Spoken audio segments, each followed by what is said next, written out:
What on earth is the difference between a dead and an alive syllable? And then when you're speaking about death, you're saying there's short dead and long dead. What does that mean? If you've seen any of my clips on tones, you'll hear me talking about short dead, long dead, dead syllables, alive syllables. And very often when we're talking about tones, we think this is just common knowledge. But for somebody who hasn't come from a tonal language, coming into a language like Thai or Vietnamese or Cantonese, this could be a very new concept, even for speakers of Mandarin, because Mandarin doesn't have dead syllables anymore. Chinese does in general, but Mandarin is part of this bunch where the dead syllables have just gone. So in this clip, I'll show you exactly what they are and exactly how they affect the tone. So as we go through this clip today, you're probably going to want to come across and open up crackinglanguage.com to my tools. They're all free, but you can actually do this along with me as I talk about them. So first thing I'm going to do now, this is the tone assistant. We'll come back to that in a minute. Let's go down to the tone master tool. And so you'll see this tone value here. So what if I put the number 3 in there, you'll see just this straight line. That's the middle of your voice. If I put a 5 in, it's the top part of your voice. And if you put a 1 in, that's the bottom part of your voice. Okay, so let's just start with a 3. This is just the general tone line. I'm not interested in the tone at the moment. We're going to be looking at the syllables, and I'm going to write just this here, K-A. Okay, it's a bit small there, so I'll bump it up. Ka, ka. This is just a normal K. Ka, ka, which you can hear. Ka. This has aspiration. So now I'm going to add an H. Ka, ka versus ga, ga, not a G. That would be ga, ga. Okay, so here we go. I'm going to do KH. Ka. Now, you can hear that ka, this is long. I could do this eternally, ka, and it would still be this word, ka. So this is what we call alive. It's going to keep on going, and it would still be that syllable until I ran out of breath. Ka, that is still ka. And there are certain endings that I could put on the end there that are also going to keep things alive. So for example, the letter M. If I put this on, that will be kam. You notice that my voice can go on forever and ever. It's only going to stop when I ran out of breath. Other letters are kan, or if I put an ng at the end, kang. And so actually, if we jump in here to the consonant compass, you can see that basically any of these endings in the nasal, so this ng, now I'm doing this in Thai, but it applies just as well. So I've got like Chinese in here. These are these ancient sounds. So any of these nasal kind of sounds here are going to keep your kang alive. I can even change between those sounds and never have to stop my voice. So jumping back to the Tone Master tool here, so we have kam, kan, kang, kal. Even L would keep it alive, or even kar. If you have one of these rhotic R's, that'd keep it alive. Anything where the voice can still go. These are sonorant sounds. The sonorant, the sound just keeps going on. So in Thai, we call these kampen, pen, tai, meaning death, pen, alive. In Vietnamese, these would be sống, sống means alive, and chết means dead. They have the same principles, Vietnamese, Cantonese, Thai, dead and alive. So how do you kill a syllable? Well, one way to do it is to put a glottal stop. So try and cough. Can you feel your throat closing here? Wa-ah. You hear Cockney speakers, they might say wa-ah, wa-ah. That's a glottal stop. So let's put a glottal stop in there and see what happens. So I have ka. Look at that. This glottal stop. Now, the way to put a glottal stop here is just to put an apostrophe in the number and you'll get this stop. You can see then it cuts that syllable short. Ka. So one way to kill a sound or a syllable is to cut it with a glottal stop. So that's ka, ka. And so death by association One way to do a dead syllable is to have a final short vowel. So if I have just this now, that would be ka, ka. Why do I say it's death by association? Because to be short, that vowel must die. If it doesn't die, well, it becomes long. So what's the difference? Ka, ka, ki, ki. So dead syllables, one version of a dead syllable would be a short vowel at the end. But that doesn't mean that all syllables with short vowels have to be dead. Why? Because we know our tool to be able to keep them alive. So for example, if I put one of these sonorants on, it'll bring it back to life. So then that short vowel ki, when I put an M on it, becomes kim, kim, or I could put an N, kin, it's brought back to life. King. So quickly recapping, an alive syllable is a syllable that will go on forever until you run out of breath. A dead syllable is one that stops. It dies. It cannot go on any further. And we've learned one way to kill them is to do a glottal stop.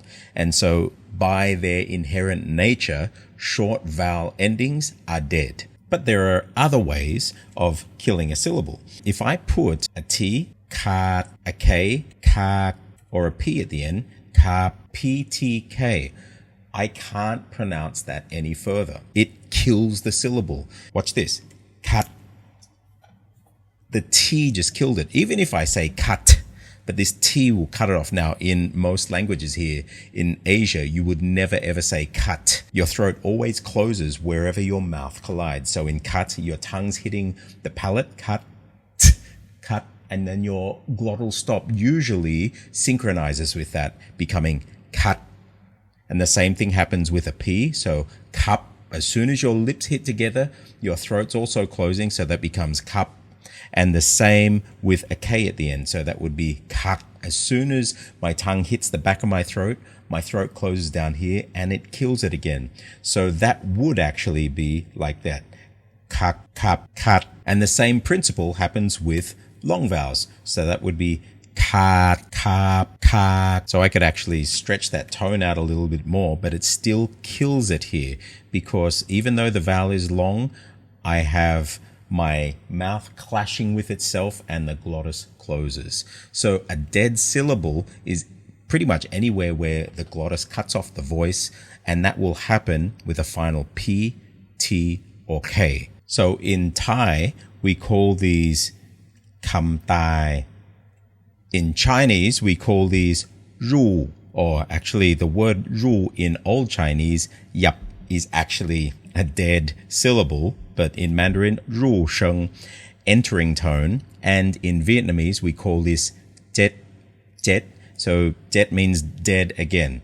This is a core principle. Now, why is it important? Well, in Vietnamese, if you're reading in the Quoc Ngữ, you'll see the actual diacritic written in, so you'll know what tone something is. But in Thai, in order to know the tone of a syllable, you must know whether it's dead or alive, because that will have a determining factor on the tone. I'll show you what I mean.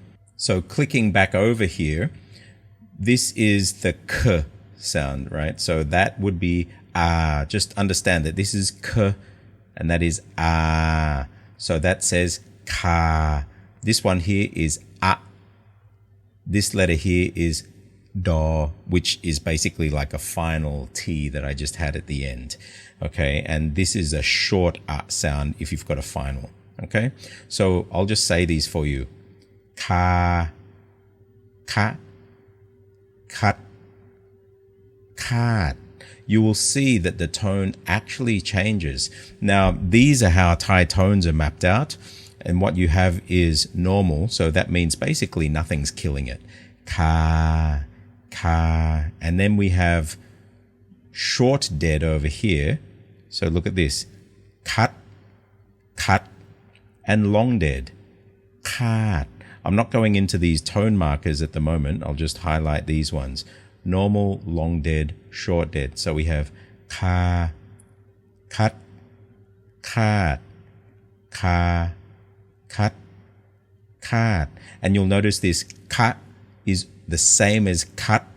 And have a look at this. If I turn these off now, you will notice that having a meitor and having this cut are the same tone. And you'll find this happening in a lot of Thai dialects because the effect of putting meito on these low class ones was similar or the same as killing a short vowel. And so you can see, this is for the low class, for anything that was voiced. So you see these ones match up. And as you go through here, you can actually look at other dialects. So here is Northern Thai, and you see this same pattern where meito and the dead short are the same. And you also see the same for meito and dead short for these high and middle class. Now, I'll go into high and middle class in another clip, or I've actually done it in many other clips, so you can have a look at those. But I just want to show you here, short dead and meito, I just want to show you that there's a correlation there in a lot of dialects and even in Chinese and Vietnamese, because if we have a look at the Chinese version of this, these were the shang sheng. And so shang were what we know now as, say, rising tones, but these were originally glottal stops.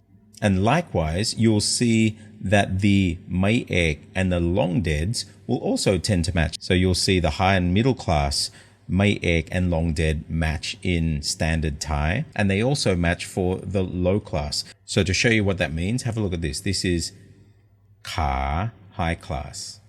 Put a mai ek on it. Ka, ka, ka, ka. Now, if I take that tone marker off and I make it long dead, ka, ka. So look at the difference. Ka, ka, ka, ka. The same for middle class. So I have ga, but with mai ek, ga, and then ga, ga, ga, ga, ga. And then finally, I have now on low class, ko, a, ka, but then mai ek makes it ka, ka. And then if I kill it with a long dead, kat, ka, kat. Now you notice that these low class are very different from the high and middle class, but these two match with mai ek and long dead. Ka, kat. So altogether we have ka, kat, ga, gat, ka, kat. And so for meito and short dead, we have ka, kat, ga, gat, ka, kat. So today's clip is mainly just about dead and alive. What the actual tone rules are, well, if you've got Cracking Thai Fundamentals, you'll read it in there, and I actually have mnemonics that will help you memorize these in about 5 minutes. There are about 3 or 4 little stories that will allow you to start to feel the classes and know the tones that go on top. This tool here is really helpful. This is actually how Thai kids learn the tone rules. They will read ko, a, ka, mai ek, ka, ko, a, ka, mai to, ka, and they just recite these in kindergarten, actually preschool, until the tone rules are just second nature to them. If you ask them what the tone rule was, they couldn't tell you, but they could recite them. And so you can use this tool to sort of program your subconscious with the rules as well. And if you're doing Vietnamese, it works just as well for Vietnamese as well. So if I write a dead syllable here, it knows instantly, and it actually cuts it short here. You can see it's knocked it down there. Thai, Vietnamese, I'm making it automatically sense Chinese. But to summarize, alive syllables are syllables that will go on forever. Ka, long vowels, and kang, with these sonorant sounds at the end to keep them alive. Dead ones are syllables where you either have a P, T, K at the end, and or a glottal stop which kills it. So short vowels, ki, mi, ka, ma, or a PTK. So cup, cut, kak, that will kill it and it can't go any further. And you can have long and short versions. I hope this has been helpful. Come in and play with the tool and just see the interaction with these and work it out. Get a copy of Cracking Thai Fundamentals, the actual book, so you can have it there as a reference. I also have all of the interactive stuff online as well, so come and subscribe to that. And if you really, really want to get into this with Thai and other languages and have a supportive community, you can get feedback and coaching on how you're progressing, how you're learning, how you're sounding. Join Mindkraft. It's a 1-year subscription. We're all in there live together. It's an awesome group of people and I'd love to have you part of it. So if you're really serious, come to J Academy and subscribe. I'm Stuart J. Raj. I'll see you on the other side.